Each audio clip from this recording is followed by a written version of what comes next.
Pippo Alvaro. Allora, domenica prossima ci sarà la prima di questo spettacolo teatrale al Teatro Posta Vecchia, Donne Violate. Parliamo.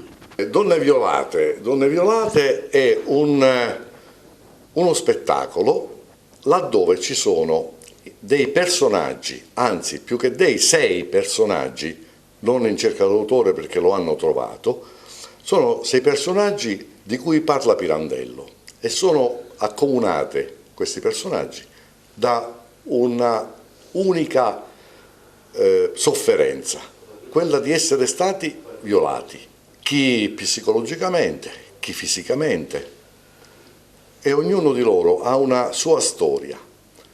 Ovviamente non interloquiscono tra di loro, perché ogni personaggio ha una sua storia, una sua verità, e la verità è alla fine sempre solamente una, quella che le donne vanno sempre, sin da allora, oggi e fino alla fine della specie umana, trattate con dignità e rispetto.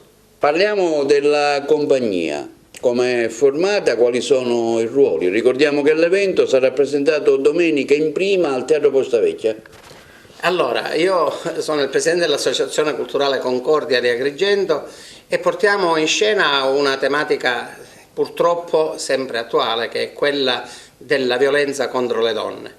Per questo ho voluto disturbare il mio Pirandello, il nostro Pirandello, proprio per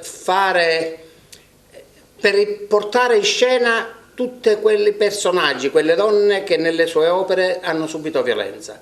Avremo Mara Grazia dell'altro figlio, avremo Laura dell'Innesto, avremo Giulia della Morsa, Rosaria della Verità, Donna Graziella della Verità, Marta Iala, e queste donne ognuna ha una violenza e un tipo di violenza diverse. Alcune ne sono uscite difendendo la propria dignità, altre purtroppo hanno avuto le sofferenze che ben sappiamo porta la violenza. E proprio per questo noi le stiamo portando in scena per fare riflettere su questo triste fenomeno, perché Pirandello, anche se è vissuto oltre 100 anni fa e ha scritto le sue opere oltre 100 anni fa, continua ad essere e rimane sempre attuale, perché scava nell'animo umano.